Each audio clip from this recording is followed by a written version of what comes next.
बिस्मिल्लाहिर्रहमानिर्रहीम। अस्सलाम वालेकुम नाज़रीन, आप यूट्यूब चैनल देख रहे हैं। मैं इमरान खान हूँ। नाज़रीन, बड़े पैमाने पर अमेरिका में यह मुतालबा शुरू हो गया है कि ईरान की जंग अब ख़त्म की जाए। उसकी चंद वजूहात हैं। एक तो यह है कि डोनाल्ड ट्रंप ने जो मुहासरा कर लिया है वो काफ़ी महंगा पड़ेगा अमेरिका को, और अगर ये स्टैंड स्टिल पोजीशन रहती है तो अमेरिका का खर्चा बहुत ज़्यादा बढ़ता चला जाएगा। अब ये खर्चा पूरा कहाँ से करना है? डोनाल्ड ट्रंप के दिमाग में ये आइडिया है कि अगर मिडल ईस्ट में कारोबार बंद हो जाएगा, या जो गल्फ़ ममालिक की या खलीजी ममालिक की तेल की बड़ी दुकान है वो बंद हो जाएगी, तो फिर वेनेजुएला में और अमेरिका में जो तेल है वो बिकना शुरू हो जाएगा और वो खसारा वहाँ से कवर कर लेंगे। अमेरिकन को इस आइडिया के ऊपर पूरी तरह से एतबार नहीं है। वजह यह है कि अमेरिका दुनिया में बहुत दूर है, अपना तेल बेचना है तो आपको अपनी मार्केटिंग करनी चाहिए। दूसरी जगह पे प्रॉब्लम क्रिएट करके आप अपने इत्तेहादियों को नाराज़ करेंगे और अमेरिका दुनिया में तनहा होता चला जाएगा।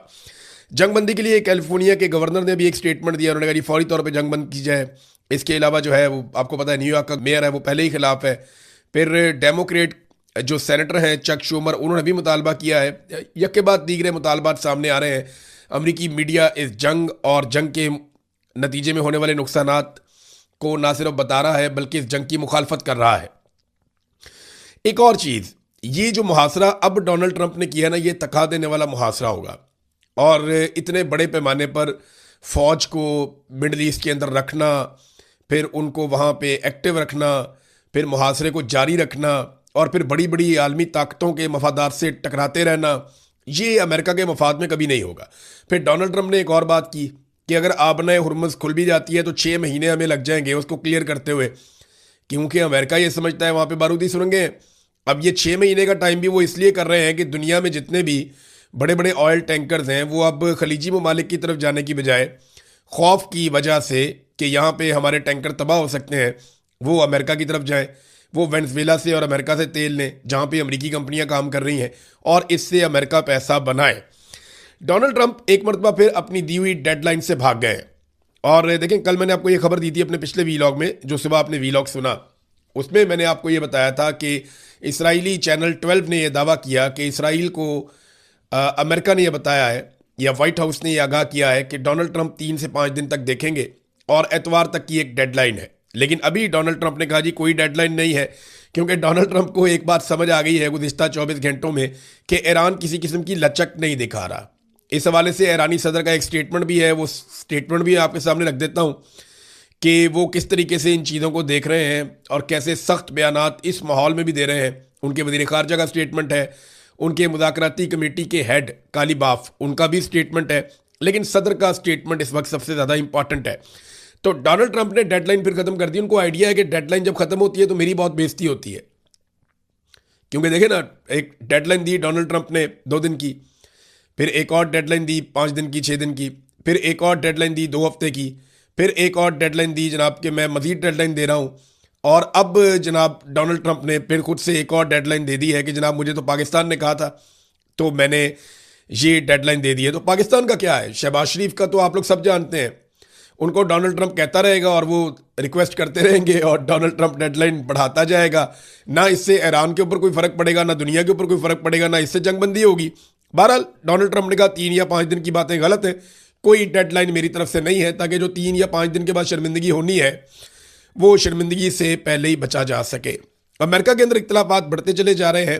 अमरीकी नेवी के वजीर जो हैं वो मुस्ताफ़ी हो गए हैं।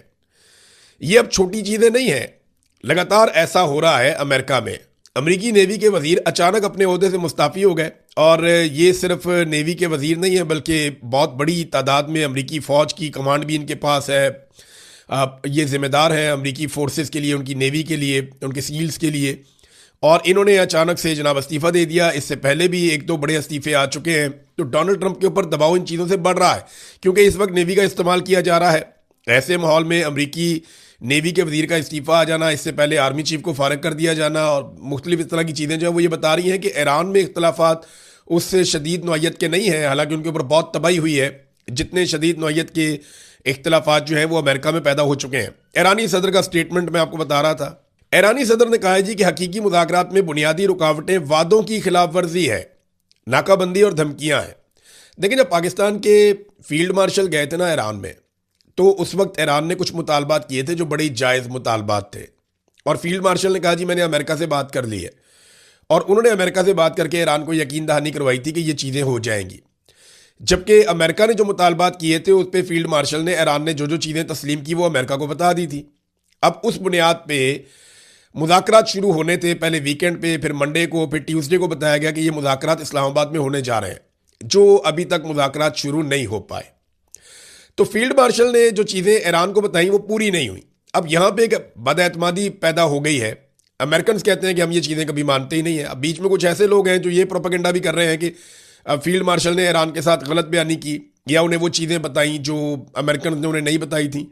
लेकिन मेरा नहीं ख्याल कि ऐसा होगा। इस लेवल के ऊपर इस तरह किया नहीं जा सकता।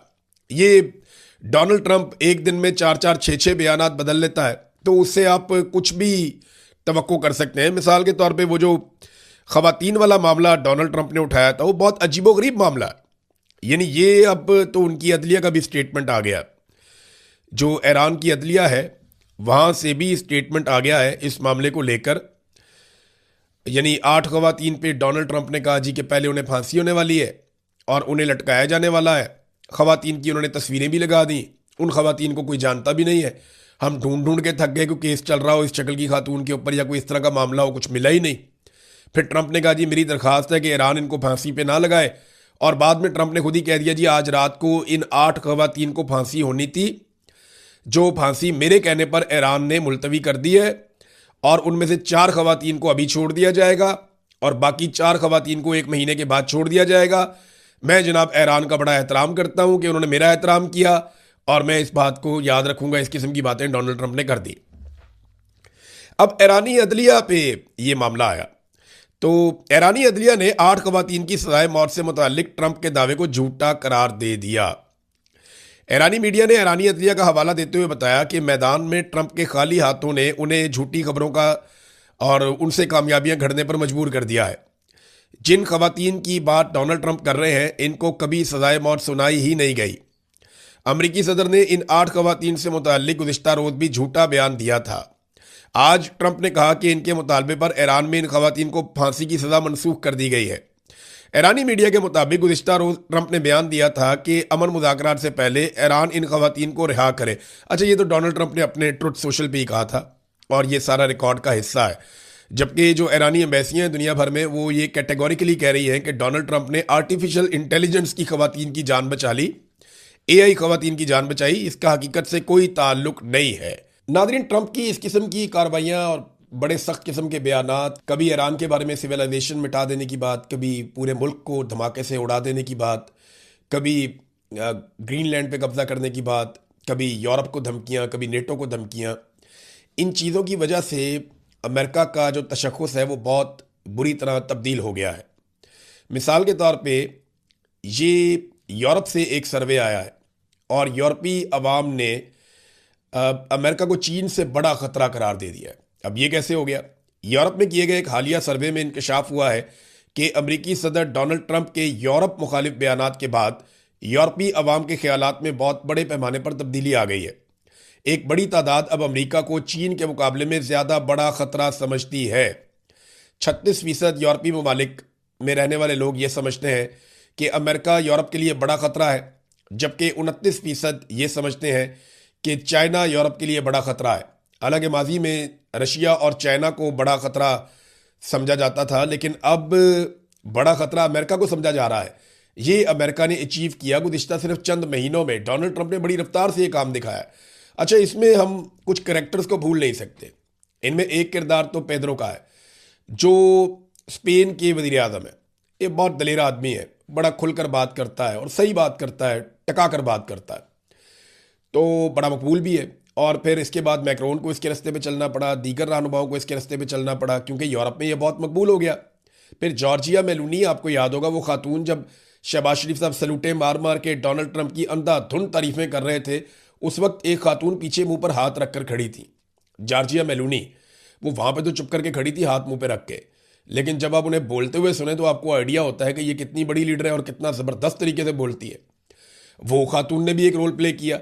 और अब ऐसा हो रहा है कि यूरोप के 4 ममालिक कम से कम अब तक, और ये बड़े ममालिक हैं, जो इसराइल से अपने दिफाई ताल्लुकात या मुआहदे ख़त्म कर चुके हैं और इसराइल से दूर चले जा रहे हैं। बल्कि हंगरी के अंदर एक वजीर आज़म था जो इसराइल को बहुत सपोर्ट करता था, डोनाल्ड ट्रंप का खास आदमी था। वो वहाँ पे 2/3 अक्सरियत से इलेक्शन हार गया, उसका मुखालिफ 2/3 अक्सरियत से जीत गया। और वहाँ जो नया आने वाला वजीर आज़म है उसने स्टेटमेंट दे दिया कि अगर यहाँ पे आता है नेतन्याहू तो आलमी अदालत के फैसले के मुताबिक, वारंट के मुताबिक उसे गिरफ्तार किया जाएगा। तो यूरोपीय अब ये समझते हैं कि अमेरिका हमारे लिए चीन से ज़्यादा बड़ा खतरा है। प्रेस टीवी की एक खबर आई है और उसमें ईरान ने एक बड़ा मुतालबा किया है। ये बहुत इंपॉर्टेंट चीज़ है, मैं चाहता हूं कि मैं आपके साथ ज़रूर शेयर करूं। प्रेस टीवी ने इस खबर को कंफर्म किया है, एक बहुत बड़ा डिप्लोमेटिक मूव है जो ईरान ने चला है। एक ऐसी सफारती कोशिश उन्होंने की है जिसमें वो डिमांड करते हैं कि इसराइल अपने न्यूक्लियर प्रोग्राम की सारी तफसीलात जो है वो सबमिट करे इंटरनेशनल मॉनिटरिंग के सामने। यानी IAEA जो है वो ईरान के तो पीछे पड़ा हुआ है, पाकिस्तान के पीछे भी बड़ा अरसा पड़ा रहा, लेकिन खामोशी के साथ इसराइल ने कितने हथियार बना लिए, एटमी कुव्वत कैसे बना, उसके बाद कितने हथियार हैं और कितने एटमी वॉरहेड्स हैं, इसके ऊपर किसी ने तवज्जो नहीं दी, बल्कि मगरिब सारा का सारा चुप करके बैठा रहा। अब ये मामला ईरान ने उठाया।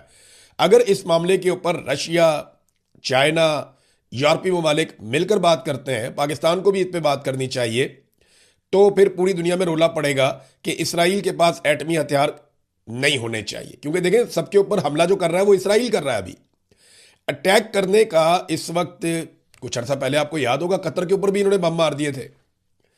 तो अटैक करने में तो ये 1 मिनट लगाते हैं, इसराइली इनका तो झाका खुला हुआ है, लिहाजा इनके पास एटमी हथियार होना ज़्यादा खतरनाक बात है। तो इसमें अब ईरान ने एक मुतालबा किया है, देखते हैं कि आने वाले दिनों में इस पर क्या डेवलपमेंट होती है। ईरान और अमेरिका ने जो जो जहाज़ पकड़े गए हैं या जिन जिन जहाज़ों को उन्होंने रोका है या जिनको वहाँ पे सीज किया है, उनकी वीडियोस डालना शुरू कर दी हैं। जो ईरानी तेल लेकर जा रहे हैं उन जहाज़ों को अमेरिका पकड़ता है, वीडियो डाल देता है। जो ईरानियों की रोकने की सलाहियत है, जिस तरह वो रोकते हैं और सीज करते हैं, साइड पे ले जाते हैं, वो भी वीडियो जारी करते हैं। उधर ईरान ने एक और स्टेटमेंट जारी किया है और ये दावा ईरान के अंदर से किया गया है कि जो हुर्मुज़ टैक्स लिया जा रहा है, आबनाए हुर्मुज़ पे जो टैक्स लिया जा रहा है, उसकी पहली आमदनी ईरान के मरकज़ी बैंक में जमा करवा दी गई है। ये दावा भी सामने आया है। अच्छा, अब यहाँ पे एक नया ईरान है, ईरान की एक नई क़यादत है जो पुरानी क़यादत में से निकल कर आई है। ऐसा नहीं है कि रजीम चेंज ऑपरेशन वहाँ पे मुकम्मल हो गया, बल्कि ज़्यादा सख्त गीर लोग आ गए हैं। मुश्तबा खामनेई के बारे में कहा जाता है कि वो ज़ख्मी है और वो बहुत तकलीफ में है, बहुत ज़ख्मी है, लेकिन इसके बावजूद वो लीड कर रहे हैं। फिर उन्होंने अपना पूरा ख़ानदान खोया है। अब ऐसा आदमी किस लेवल पे रिएक्ट कर सकता है, ये अंदाज़ा आप थोड़ा सा उनकी कैफियत में जाके सोचे तो आपको हो जाएगा। रज़ा पहलवी, जिसको ये जंग शुरू होने से पहले ऐसा लगता था कि वो ईरान चला जाएगा, उसको ईरान की सरजमीन पे उतारा जाएगा और वो ईरान का बादशाह बन जाएगा और सारी चीज़ों को कंट्रोल करेगा, ये बर्लिन में इसके ऊपर कैचअप फेंक दिया एक बंदे ने। लंबे बालों वाला आदमी पीछे पीछे आ रहा था, रज़ा पहलवी वहाँ पे सामने मुजाहिरीन खड़े हुए थे ईरान के, ये उधर को जा रहा था, हाथ हिला रहा था कुछ इसकी हमायती को मुखालिफ, इस तरह वो चलता रहता है। तो जो रज़ा पहलवी है वो जा रहा था, पीछे एक लंबे बालों वाला शख्स था, वो ऐसे लग रहा था जैसे मीडिया वाला, वो अचानक पीछे से आता और इसकी गर्दन के ऊपर और पूरे वो सूट के ऊपर पीछे से कैचअप फेंक देता है। वो रंग फेंका, वो कैचअप ही लग रहा था देखने में। तो बाद में लोगों ने उसको, जो सिक्योरिटी वाले उन्होंने उसको पकड़ लिया, लेकिन काफ़ी ठीक ठाक बेइज्जती रज़ा पहलवी की हो गई है। जो लोग अपने मुल्क के लोगों के बारे में नहीं सोचते, जो लोग नफ़रत फैलाते हैं, जो लोग जुल्म करते हैं, जबर करते हैं, जो फस्तायत के आला कार बनते हैं, जो बैरूनी हाथों में खेलते हैं, फिर जब वो अपनी कौम के हत्थे चढ़ते हैं, तो ये वाक़यात हमने देखा, पहले भी होते रहे हैं। हमने ये भी देखा कि लोगों ने उठा के लीडरों को कचरे के ड्रमों के अंदर फेंका, और ये वीडियोस बाकायदा मौजूद है और ये रिकॉर्ड का हिस्सा है। तो उन सारे लोगों को डरना चाहिए जो इस किस्म की हरकतें करते हैं। इमरान खान साहब से मिलने के लिए नाजरीन जेल में कोई नहीं आया। इमरान खान साहब इस वक्त पाकिस्तान की मिलिट्री एस्टेब्लिशमेंट की शदीद मुखालफत की वजह से जेल काट रहे हैं। उन्हें कैद तन्हाई में रखा गया है, किसी से उनकी मुलाकात नहीं होने दी जा रही। फ़हीम अख्तर मलिक साहब की रिपोर्ट, उसके मुताबिक इमरान खान साहब को जेल में मिलने एक मरतबा फिर कोई नहीं आया। जो नाम दिए गए थे 6 नाम, उनमें सेनेटर फलकनाज चित्राली, फजल इलाही, एहतशाम खान, सरदार गुलाम अली असगर खान लहरी और सैयद नसीबुल्लाह आगा और चौधरी जावेद अख्तर गुज्जर के नाम शामिल थे। और कोई भी पार्टी रहनुमा मुलाकात के लिए जेल नहीं पहुंचा। 2.5 साल के दौरान ये तीसरी मरतबा है कि इमरान खान से मुलाकात के लिए कोई रहनुमा अडयाला जेल नहीं आया, जबकि गुज़िश्ता जुमेरात को भी कोई रहनुमा मुलाकात के लिए अडयाला जेल नहीं पहुंचा था। ये है नादरीन इमरान खान साहब से मिलने वाले और उनकी पार्टी की सूरत हाल। अब ज़रा मैं आपको एक नादरीन मैंने वीलॉग करना है और पूरा वीलॉग इस चीज़ के ऊपर होगा कि क्या पाकिस्तान के जो हालात ख़राब हैं आज उसके लिए यूट्यूबर जिम्मेदार है। ये हर चौथे दिन कोई ना कोई नमूना उठा के खड़ा कर देते हैं जो आकर कह देता है जनाब यूट्यूबर ने ये कर दिया, सोशल मीडिया ने ये कर दिया, सोशल मीडिया ने पाकिस्तान बर्बाद कर दिया। आज जो कुछ भी इमरान खान के साथ या पाकिस्तान के साथ हो रहा है उसके लिए रिस्पॉन्सिबल सोशल मीडिया है। एक अलग वीलॉग करता हूं, वो वीलॉग आप देखिएगा, आपको हर सवाल का जवाब ना सिर्फ मिलेगा बल्कि आपको एक रेडीमेड रैप्टा मिल जाएगा, चपेड़। जो भी आज के बाद ये बात करे तो आपने उसके रख के मारनी है कि जनाब ये क्या बकवास है आप डाल रहे हैं इनके ऊपर। मैं इसके ऊपर पूरा एक वीलॉग करूंगा, सारे हकायक आपके सामने रखूंगा, इस प्रोपेगेंडा का तोड़ मैं आपके सामने रखूंगा। लेकिन इससे पहले नादरीन मैं छोटी छोटी 3-4 खबरें हैं आपके सामने रखूंगा पाकिस्तान के ऊपर किस तरीके से एहसान किया गया। और ये नवाज शरीफ ने और शहबाज शरीफ ने और मिलिट्री एस्टेब्लिशमेंट ने मिलकर किया। इसमें जरदारी साहब या पीपल्स पार्टी ने भी अपना हिस्सा डाला है। जिन लोगों ने मुफ्त बिजली देनी थी, जरा बिजली की सूरत हाल आप चेक करें। ये एक बिल मैं आपके सामने रख रहा हूं, ये 36 यूनिट का बिल है। ये आप यूनिट जाके पढ़ लें, इसके ऊपर 36 यूनिट लिखे हुए हैं। और ये बिल जो है ये 4,382 रुपए है। 4,382 रुपए को अगर आप 36 पर तकसीम करें तो फी यूनिट जो बिजली का बिल बनता है वो 120 रुपए से जायद। आप अंदाजा करें 120 रुपए का यूनिट पड़ रहा है आम आदमी को जिसने 100 यूनिट भी इस्तेमाल नहीं किए। यानी आप 36 यूनिट इस्तेमाल करें आपको 120 रुपए से महंगा यूनिट पड़ गया। एक और बिल दिखाते हैं आपको। मरियम नवाज ने मुफ्त बिजली देनी थी ना, अब आप ये चेक करें। ये अप्रैल का बिल है, 168 यूनिट का बिल है, 168 यूनिट, 200 यूनिट भी पूरे नहीं हुए। मरियम नवाज ने 300 यूनिट तक का बिल मुफ्त करना था, ये 168 यूनिट है। अच्छा जनाब, अब ये है जनाब 10,765 रुपए बिल आया। अब इसके अंदर 168 यूनिट इस्तेमाल हुए। बिजली की कीमत इसमें 6,035 रुपए है। इसके अंदर फिक्स चार्जेस डाल दिए 2,274 रुपए, फ्यूल प्राइस एडजस्टमेंट डाल दी 212 रुपए, एफसी सरचार्ज डाल दिया 542 रुपए, फिर टैरिफ एडजस्टमेंट डाल दिया 58 रुपए, जीएसटी डाल दिया 1,604 रुपए, टोटल फ्यूल एडजस्टमेंट डाल दी 250 रुपए और टोटल बिल बन गया 10,765 रुपए। ये 10,765 रुपए को अगर आप तकसीम कर दें 168 यूनिट के ऊपर तो भी यहां पे जो यूनिट की कीमत बन रही है 64 रुपए बन रही है। आप अंदाजा करें कि 64 रुपए से 120 रुपए तक का यूनिट आम आदमी, और ये 200 यूनिट से कम वाले बिल हैं जो मैंने आपको दिखाए हैं, ये इन्होंने पाकिस्तान के साथ किया। और अब और क्या करने जा रहे हैं, सोलर एनर्जी। यानी ये होता है ना, पाकिस्तान के अंदर धूप निकलती है पूरा साल, तो आपके पास एक मार्जिन है कि आप सोलर लगवाएं अपने घर के अंदर और आप उससे बिजली पैदा करें, और जो इजाफी बिजली आप पैदा करें उससे आप अपने बिजली के बिल को कम कर सकते हैं। ये एक सहूलत है। हुकूमत ने माजी में कहा कि जो लोग अपने यहाँ सोलर लगाएंगे, क्योंकि धूप के ऊपर सूरज तो सबके लिए है ना, उसके ऊपर तो टैक्स नहीं लग सकता, तो माजी में हुकूमत ने कहा कि जो लोग सोलर लगाएंगे वो बिजली हुकूमत को बेच भी सकते हैं। वो मुआहदा पहले खराब कर दिया। और अब इन्होंने एक और काम कर दिया है, वो ये कह रहे हैं, वजारत तवानाई ने कहा कि सोलर सिस्टम लगाने वाले तमाम सारिफीन के लिए नेपरा से लाइसेंस लेना लाजमी है।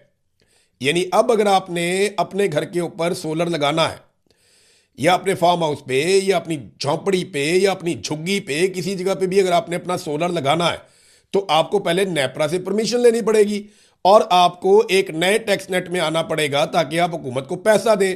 और हुकूमत ये क्यों कर रही है पता है आपको? जब लोग सोलर से बिजली बनाएंगे तो फिर आईपीपीज की बिजली कौन खरीदेगा? और जब आईपीपीज की बिजली आप नहीं खरीदेंगे तो उनका जवाब खत्म हो जाएगा, फिर वो कौम की जेब कैसे काटेंगे? तो आईपीपीज को सहारा देने के लिए, आईपीपीज की जेब में पैसा डालने के लिए इस फ्रॉड हुकूमत ने सोलर के ऊपर भी एक और पाबंदी लगा दी है। यानी आप हुकूमत से बिजली खरीदेंगे आप मजबूर हैं, आप महंगी बिजली खरीदेंगे आप मजबूर हैं, आप जितनी बिजली खरीदेंगे उससे 3 गुना आप पैसा देंगे आप मजबूर हैं। और यह ज्यादती लगातार पाकिस्तान के साथ की जा रही है। हम 2000 अरब से जायद, हम गरीब मुल्क हैं, 2000 अरब रुपए से जायद पैसा हम दे देते हैं सिर्फ इन कंपनियों को।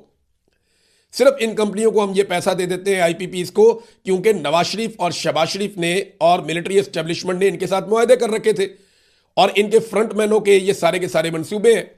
अब ये पैसा इनके घरों में जा रहा है, तो ये चाहते हैं कि आईपीपीज हमेशा चलते रहे, हमेशा चलते रहे, इनकी दिहाड़ी लगती रहे और कौम की जेबें कटती रहे। ये है तरीका वारदात जो ये हमेशा से करते हैं। इन्होंने एक पावर प्लांट लगाया था, नंदीपुर पावर प्लांट। मैं अभी आपको साहिवाल पावर प्लांट का भी बताऊंगा, जो कोल पावर प्लांट इन्होंने लगाया था। उस वक्त मैंने शहबाज शरीफ को जाती हैसियत में मना किया था कि ये काम मत कीजिएगा, लेकिन ऐसी तबाही फेरी उन्होंने, क्योंकि एक्सपर्ट्स की रिपोर्ट्स आ रही थी, मैंने सारी स्टडी की थी, हर चीज ला के उनके सामने शहबाज शरीफ के रखी थी, लेकिन वो नहीं माना ना, पैसा बहुत था। अब नंदीपुर पावर प्रोजेक्ट उन्होंने लगाया, सिर्फ 95 मेगावाट बिजली बनी है उससे, बस सिर्फ उससे 95 मेगावाट बिजली इन्होंने पैदा की, और एक ही मरतबा पैदा की। 4 दिन के बाद जनाब ये पावर प्लांट बंद हो गया। इनकी नाअहली की वजह से पावर प्लांट बंद हो गया, और ये आज तक बंद पड़ा है।